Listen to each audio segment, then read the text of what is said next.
जोहार स्टूडेंट्स, आज के इस वीडियो में हम लोग यहाँ पर चर्चा करेंगे झारखंड एकेडमिक काउंसिल रांची के द्वारा आयोजित वार्षिक इंटरमीडिएट परीक्षा 2023 में पूछे गए शॉर्ट आंसर टाइप क्वेश्चन, लघुत्तरीय प्रश्न और उसके उत्तर।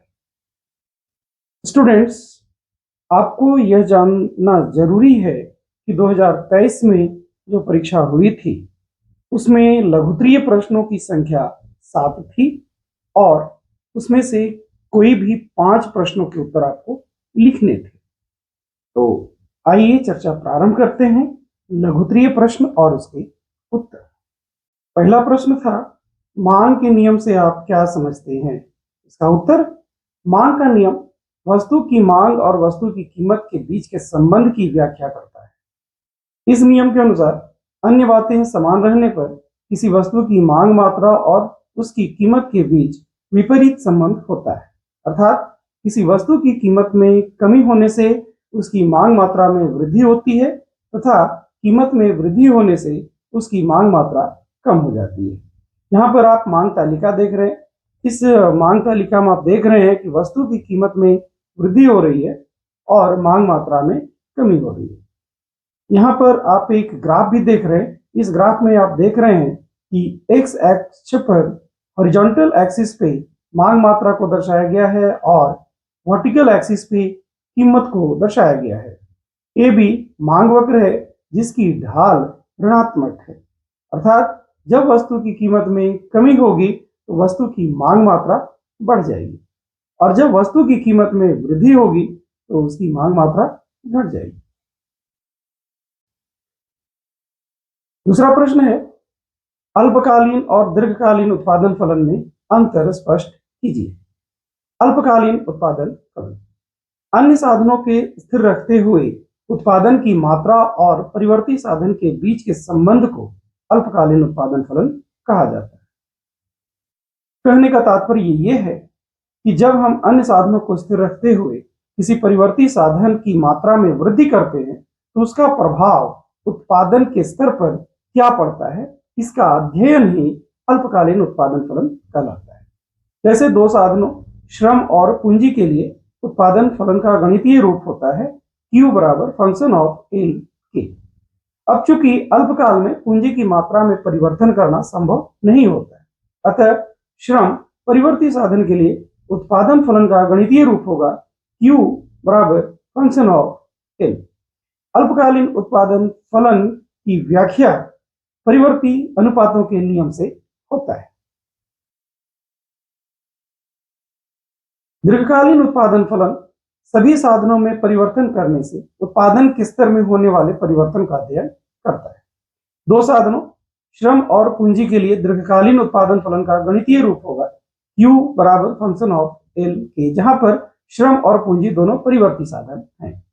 दीर्घकालीन उत्पादन फलन की व्याख्या पैमाने के प्रतिफल से होती है। पैमाने के प्रतिफल कहता है कि जब हम उत्पादन के दोनों साधनों में एक समान अनुपात से परिवर्तन करते हैं तो उसका प्रभाव उत्पादन पर क्या पड़ता है।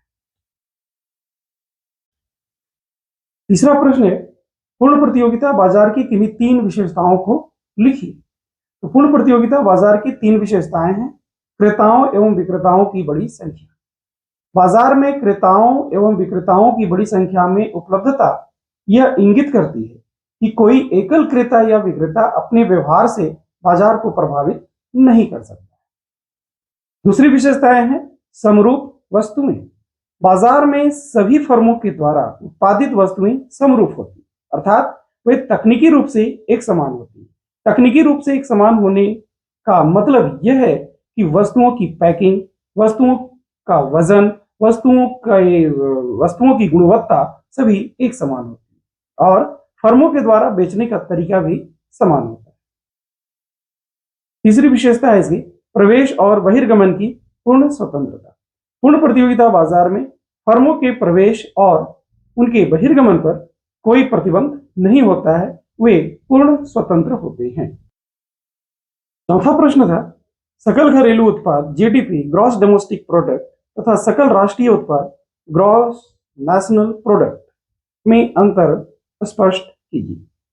सकल घरेलू उत्पाद किसी देश की सीमाओं के अंदर एक निश्चित अवधि, आमतौर पर यह 1 वर्ष होता है, में उत्पन्न सभी अंतिम वस्तुओं एवं सेवाओं का कुल मौद्रिक मूल्य को सकल घरेलू उत्पाद कहा जाता है।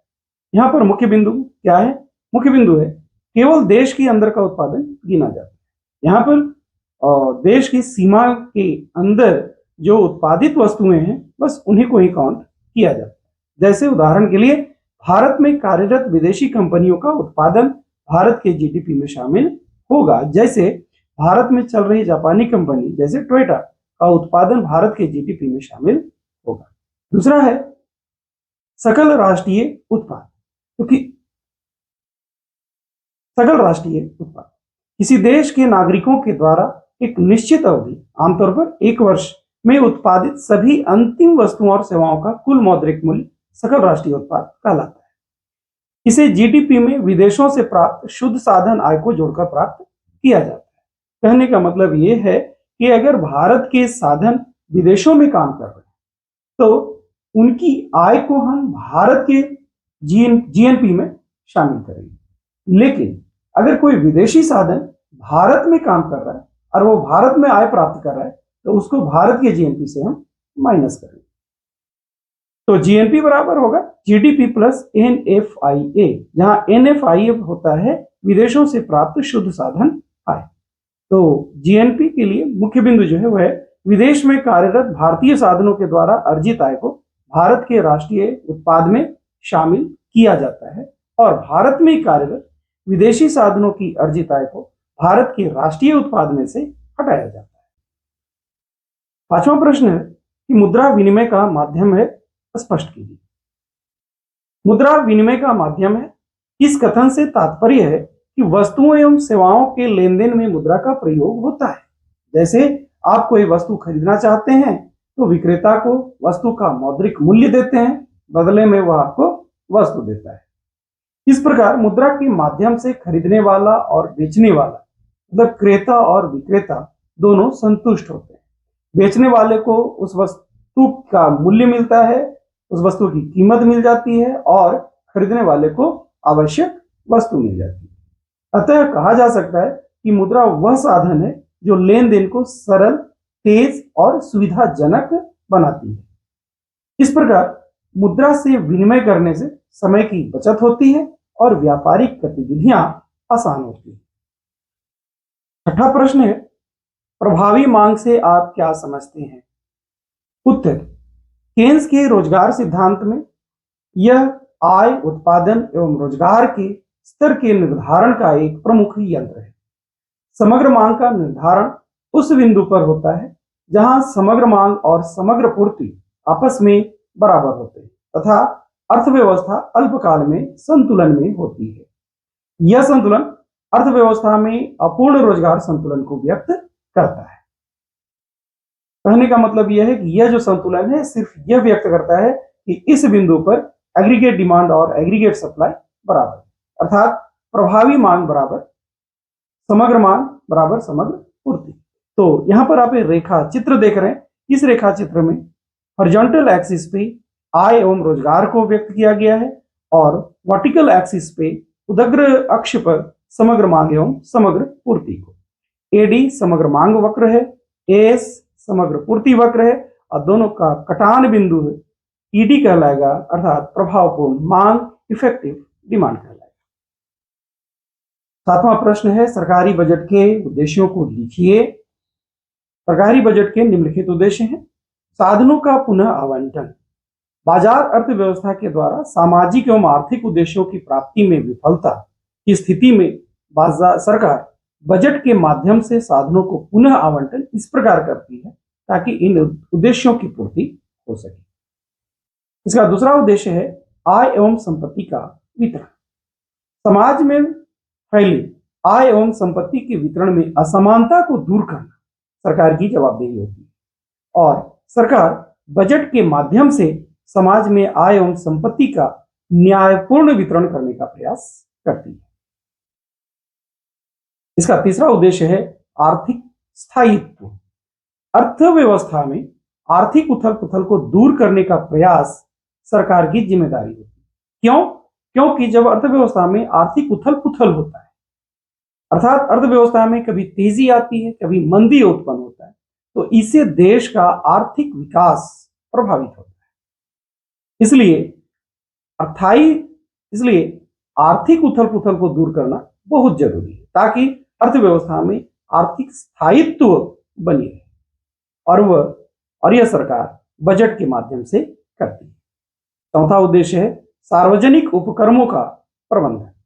सरकार सार्वजनिक उपक्रमों के प्रबंधन के लिए बजट में प्रावधान करती है कि किसी भी उपक्रम से कितनी आय हो रही है और उस पर हमें कितना खर्च करना है। उम्मीद करता हूं कि यह वीडियो आपको अच्छा लगा होगा।